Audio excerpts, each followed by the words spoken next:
everyone else is doing this. This is not going to get you exceptional grades.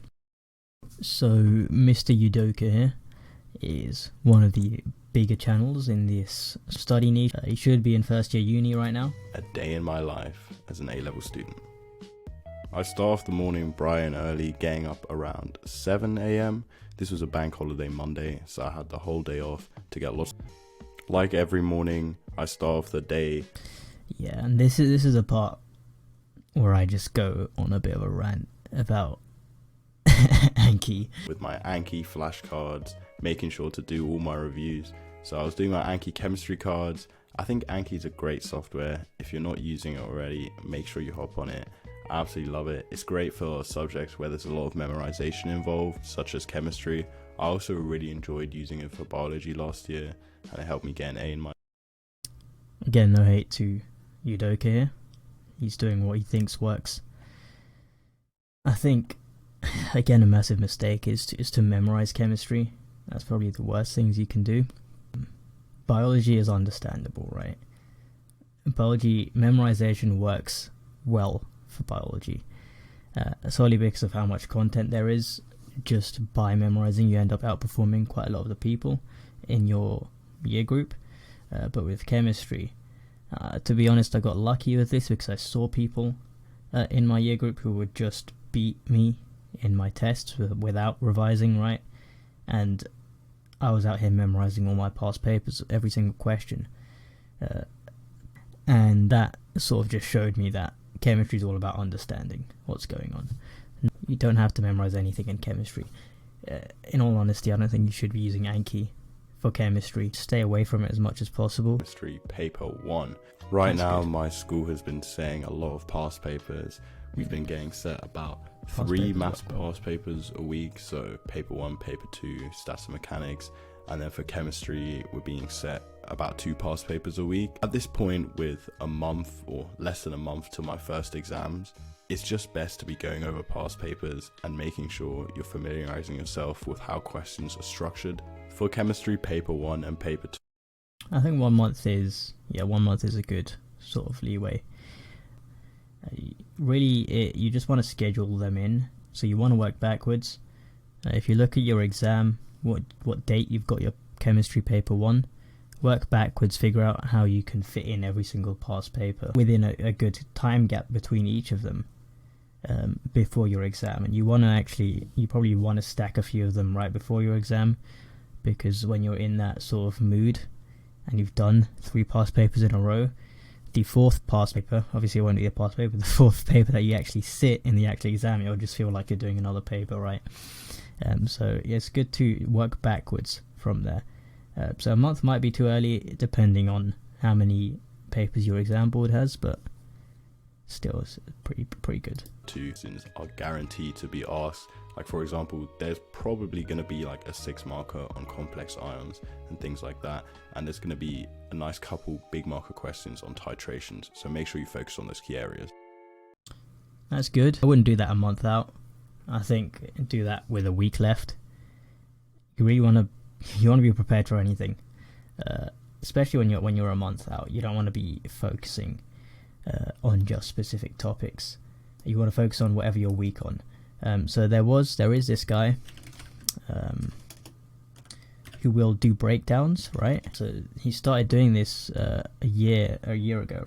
So this fella right here, really good YouTube channel. You probably want to have a look at it. But what he actually does is he goes through all of the past papers and looks at what topics are coming up most frequently, and then you can make a prediction from there as to what topics will come up in your actual exam.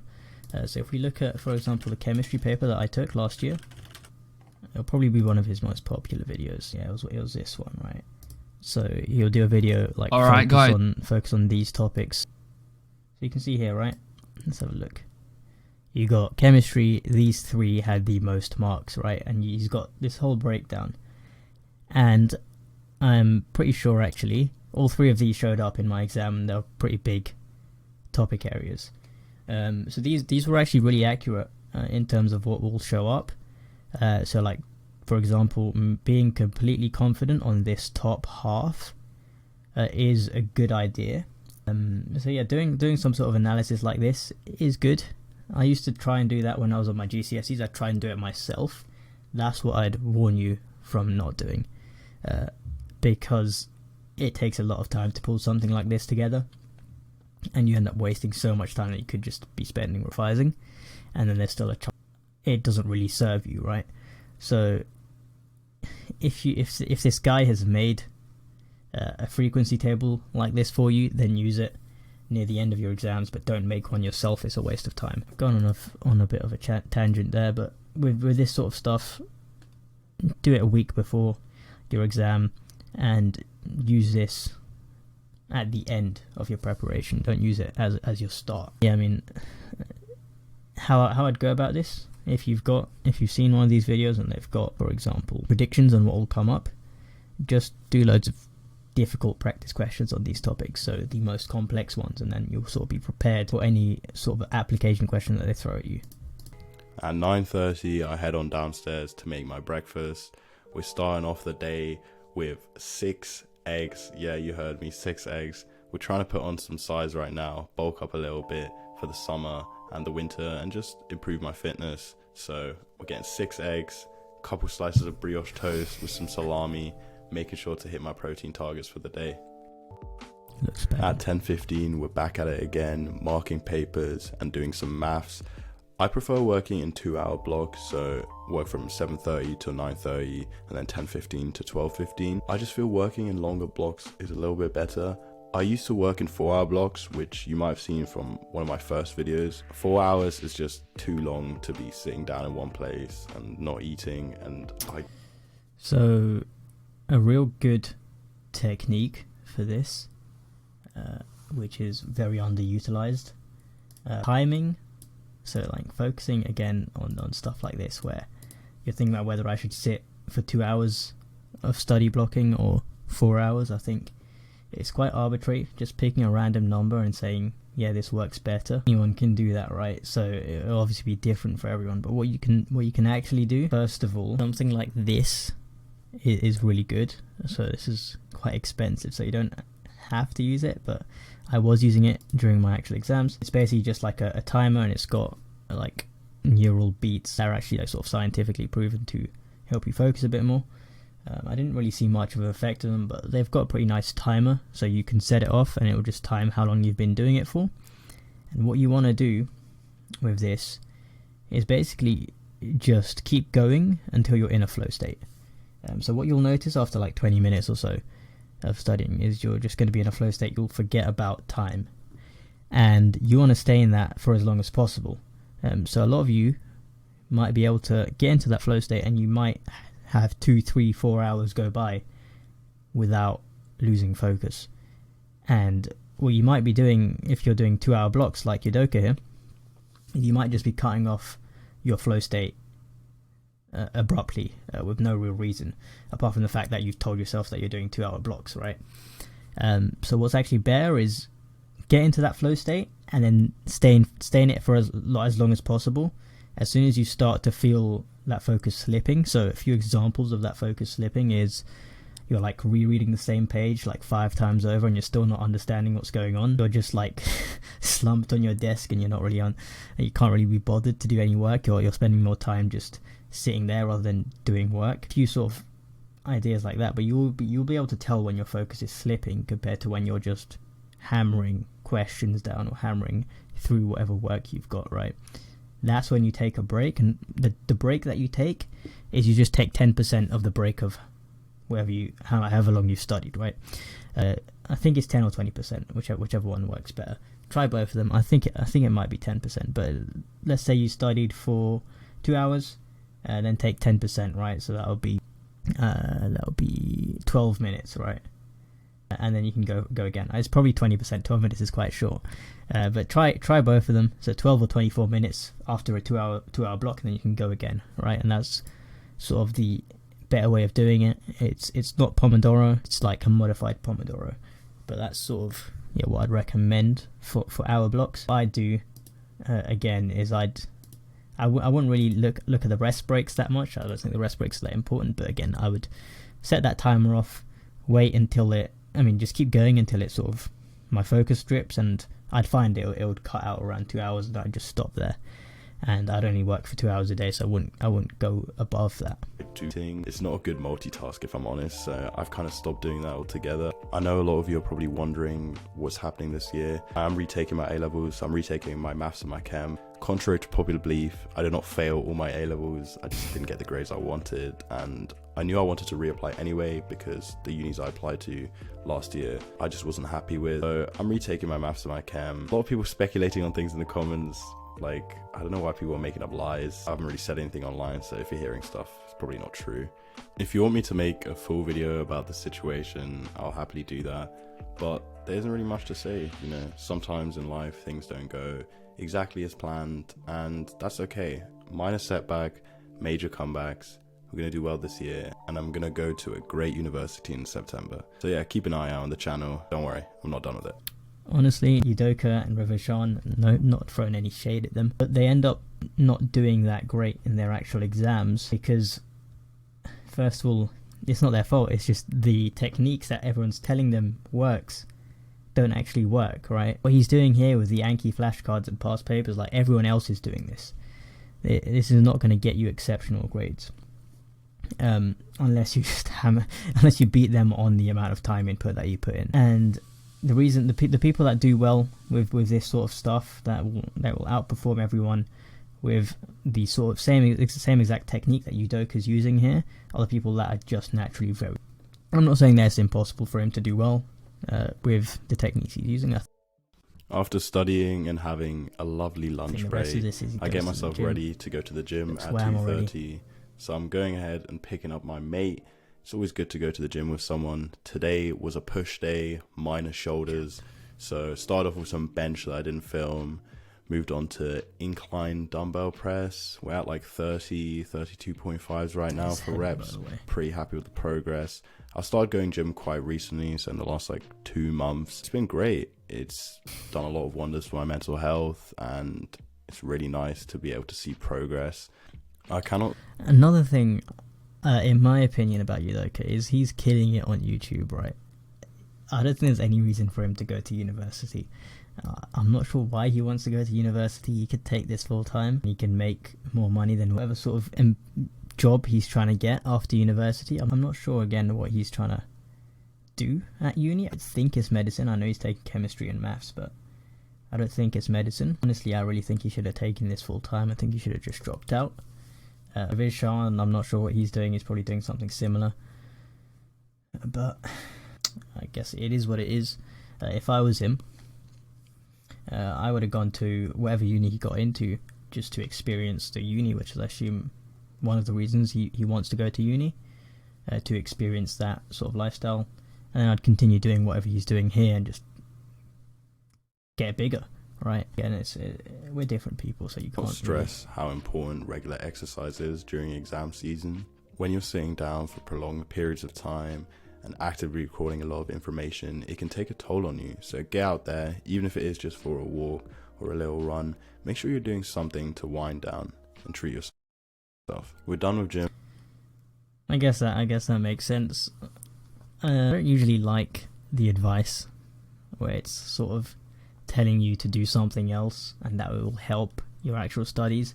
The fact is, right, the more time you put into doing the actual work, the better your results will be. Yes, you want to make sure you're keeping a sort of balance and not overworking yourself. You don't have to go to the gym to do well. At school, you don't have to go and walk. You could just lock yourself in a room and still do well. And you could just do studying. You could just study and fucking scroll TikTok and you just still do well, right? It's not necessary. That's completely different. I think he is talking about mental health in that state as well. But yeah. Around 4:30, so I get home, eat a little snack, take a shower, and get ready to get back at it again. I always feel better about studying after getting a little exercise. It's 5 p.m. now, and I get started on a chemistry paper 3. If you do chemistry, you know that paper 3 OCR-A is the hardest paper. It's so difficult. There's a lot of problem solving. There's a lot of stuff you've just never seen before, and you have to apply your knowledge in ways that... This is exactly why I say don't memorize for chemistry, because this shouldn't be difficult if you understood all of chemistry. Problem solving and applying your knowledge is sort of, it's what you want to come up in your chemistry papers, because if you're good at that, and that's what you should be focusing on, you're going to know the rest of the people you're up against in the exams are not going to be good at it, and that's just going to differentiate you from the other contenders, right? This is why it's so important, in my opinion, to make sure you understand the fundamentals of chemistry. I like that background, by the way. I'm watching Invincibles at the moment, but much more important to understand the fundamentals than just spam past paper questions and spam Anki flashcards. Yeah, I mean, I hope he does well in these though. Wouldn't think you could, but doing paper 3s is such great practice because it covers all areas of chemistry, and if you can apply your problem solving skills to these types of questions and do them well, you'll be completely fine on the paper 1 and paper 2 questions, which seems so straightforward in comparison. From 7:15 till 8:30 I made some dinner and imported some footage for this video, and then at 8:30 I got back to revising. Man, this is tough. I think he's done 6 hours already. He's probably doing another 2 hours. Yeah, I was just here, marking and then starting a new maths paper. I didn't realize how long marking is. Like, I genuinely feel so bad for teachers now. Another thing here, there's so many things I'm pointing out. It sounds like I'm hating, but I didn't take maths. I dropped maths in year 12. But with any subject, right, the worst thing, again, it's not bad, but you don't want to be doing the questions all in one go and then marking it all in one go, because the timeline is, it's just too separated. Unless for example you're testing and benchmarking where you're at, which is what I do when I'm a bit closer to the exam. You might be doing that here. So if he isn't, there's no problem with that. If you're practicing questions, you wanna, there's a method here, right? I think I've made a video on this before, but the best thing you can do when you're using past paper questions is, first of all, do the question. So actually do the question and then self-assess. So don't look at the mark scheme, don't mark it. Self-assess before you carry on to the next question or whatever you're doing. So self-assess, that just means you have to tell yourself, are you confident that you got the answer? Are you shaky that you got the answer? Or do you think you got it wrong? Because there's a lot of questions that you're going to think you got wrong. Some of them you're going to not know. Some of them you're going to just be like, yeah, I definitely got this right. You know, this gives you so much more information on what's actually going on with your questions, right? And this lets you be so much more specific. To go a bit more in depth here, what's happening, for example, if you do a question and you mark it with this, right? You say, like, I'm pretty sure I got this wrong. I've got no clue what I'm writing here. There's a few different outcomes that can happen. You could end up actually getting the question right, which is unlikely, or you could just get it wrong, right? And they both mean different things. So if you got it right, it means, again, you don't really understand this topic, but it's not that big of a deal, right? All you're going to have to do is you're just going to remember that next time. You're going to remember, okay, I was right, and that's just going to automatically get put into subconscious. If you get it wrong and you thought it was wrong, that's a gap in your knowledge. That's a massive gap in your knowledge. And you have to look at how that links to the rest of your knowledge and why you don't know how to answer that question. So it could be loads of different things. It could be because you didn't know how to apply a certain topic, which probably just means you didn't understand that topic properly. Could be, I mean, this is from my last video, but like, it could be you're not really understanding the relationship between two different topics. So many different scenarios that you can get from it, and that gives you more information. Same thing if you're shaky on something and you get it wrong, same sort of idea. And one of the most important things here is, again, this is why this is so important to self-assess before it. A lot of the times you're going to think you're right and you're going to get it wrong, and that's worse than a gap in knowledge.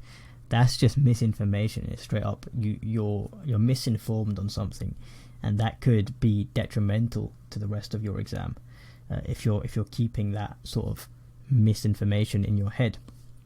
So you want to go in and correct that, like, immediately.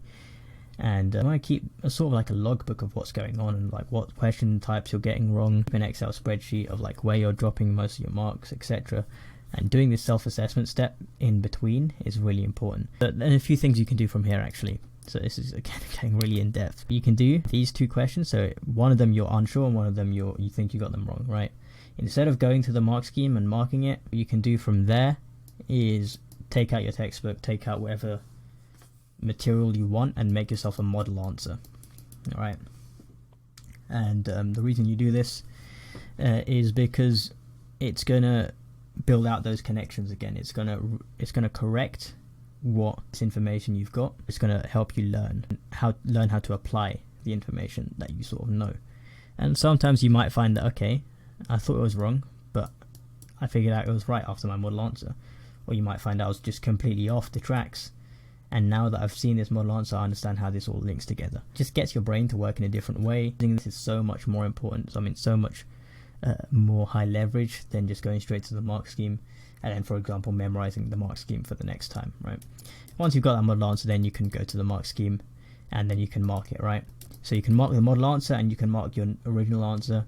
And again, actually gives you even more information, right? Because what you're going to find here is maybe you went to the textbook, you wrote out a model answer and you were still wrong. Because then there's an even bigger problem where you're just not understanding the textbook. And at this point, I'd probably take it to a teacher. But you can see how much information we're squeezing out from just one question using this method, right? And that's what we want to do. We want to be as efficient as possible with our question banks. We don't want to spam 6,000 questions. We just want to be efficient and extract as much juice as we can from each question, specifically those big chunky marker questions. And we want to be just really good at getting them right. And this sort of method is gonna skyrocket your grades. And that's what I'd recommend my boy Udoka here to do. Maybe he's doing it because he could be just practicing past papers at this point. Which again, at some point you do have to just do it down and do a timed paper just to get yourself in that mood. But even marking my own paper can be long. Obviously I'm going through it in a lot more detail and making sure that I understand where I lost marks and where I picked up marks, but marking is very long and very time consuming, but it's so important, so make sure you're doing it well. Looks like he's got a spreadsheet there with sort of how well he's doing on different topics. Hopefully I think that's really good. And track what you're getting in past papers. Yeah, great. At 10:15, I'm following my nightly routines. I'm winding down for the day, taking out my contacts, and getting ready for bed. I know this isn't new information, but make sure you're getting 8 hours of sleep every night. I hate to state the obvious, but a lot of people are not, and it's so important right now, especially if you're getting so much revision done. You need to wind down. Your brain needs to be able to relax. Another sort of piece of misinformation, not 8 hours, definitely getting 8 hours is important. You probably want to be in bed for 10 hours, have 8 hours of sleep. If you're cramming for an exam and you're like really far behind and you got your exam tomorrow, getting 8 hours is not going to do you any favors compared to getting, for example, 6 or 4 hours, right? Say 6 is probably better, but if you have the choice of getting 6 hours and actually studying for an extra 2 hours compared to getting 8 hours, the 6 any day, obviously it completely depends on how far behind you are, right? If you haven't revised at all, that extra 2 hours is just going to be so high leverage for you. Even if you go into that exam tired and your brain feels fried, it's going to be insane. If you're prepared, then it really doesn't matter. Just go to bed. Like you don't even have to revise the night before. Yeah, a lot of the information out there again telling you to make sure you sleep enough before the day before the exam. If you're not prepared, don't sleep. And I'm not saying stay up the whole night. Get like a few hours in, but the more you study, again, it comes back to doing the work is what actually gets you the grades. There's none of this preliminary stuff where doing exercise or maintaining a healthy sleep schedule or having a morning routine, none of that is going to get you a good grade. Actually doing the work is going to get you a good grade. But overall, not bad. I do like his channel. He's seems like a very nice guy, and I hope he does well in his A-levels. I would be wary of some of the techniques that he's telling you guys to use. Again, I don't know. It's you just want to be careful of stuff on the internet. A good way to sort of weed it out is if people are linking research papers, linking evidence in the description. That probably explains that it's credible. It's tough though. You also have to use your common sense and figure out what does work, what doesn't work. I'll just give you a few sort of leaders in the space that you want to look at, and just get all your information from these guys because they're credible, right? So Justin Sung, you want to learn from him. There is also another guy who's got a PhD. I can't remember his name for the life of me. These are the people that are much more well versed in how to learn, and they've actually got credentials behind them, rather than someone on YouTube who's just making videos about how they study. Again, that video is more about, yeah, it's this guy. Where is he? Yeah, so this guy is another one, Scott H. Young. You might want to read his books or look at his YouTube channel. But where is the video he's got with? I'll just click on it and find it. This is really a response video to 2 of Justin Sung's videos on. I guess this is him. You'd have, primary sources, you'd have to... Benjamin, that's him, right. This is really a response video. So this guy as well. So Benjamin and Justin, those are probably the 2 sources of information that you want. Again, you can watch my videos as well, because they're just basically regurgitated information that I've learned from these guys. But yeah, that's the end of the video. Bye.